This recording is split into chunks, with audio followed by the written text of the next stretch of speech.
ఈయన్ని ఎలా తిట్టాలో మీరే చెప్పండి. ఈ చిల్లర నా కొడుకుకి నేను తెచ్చేటివి తప్ప మిగతా ఇంట్లోటివన్నీ కావాలి, ఇలా కొరుక్కోవడానికి తినడానికి. ఈ నా కొడుకుని కోసం నేను మీషోలో ఇది 200 మీషోలో కాదు ఆఫ్లైన్లో అనమాట 200 పెట్టి తీసుకొచ్చాను.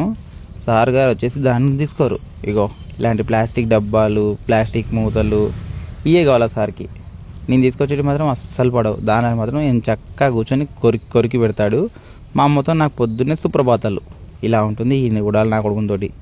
ఇది తీసుకోరా అంటే మాత్రం చూడండి. ఇగో దాని పక్కన పెట్టేసాను. సో తీసుకోరా అంటే వీడు ఓవరాక్షన్ చూడండి. సో వీడి కోసం ఆడుకోవడానికి, అంటే వీడు ఇప్పుడు కొరుకుతుంటాడు అనమాట, దానికోసమే తీసుకొచ్చిన టాయ్ ఇది. అదొద్దు, ఈ జగ్గే కావాలి. ఇలాంటి జగ్గులు, డబ్బాలు ఇవే కావాలి సార్ గారికి. మంచి చెప్తే ఈ ఉడాలి నా కొడుకు, అందుకే వీడిని తిడుతుంటాను. ఇది కొనుక్కొస్తే వద్దు, అది ఇంట్లో తీసుకొస్తే కావాలి. ఇట్లా ఉంటుంది ఈ ఉడాలి నా కొడుకుతోటి. ఉడాలి నా కొడుకు పెద్ద పోరా రే, పో ఆడుకోపోరా ఉడాలి నా కొడుక. ఏం చేయాలి, తప్పదు, తిట్లు నాకు ఇంకా అట్లా.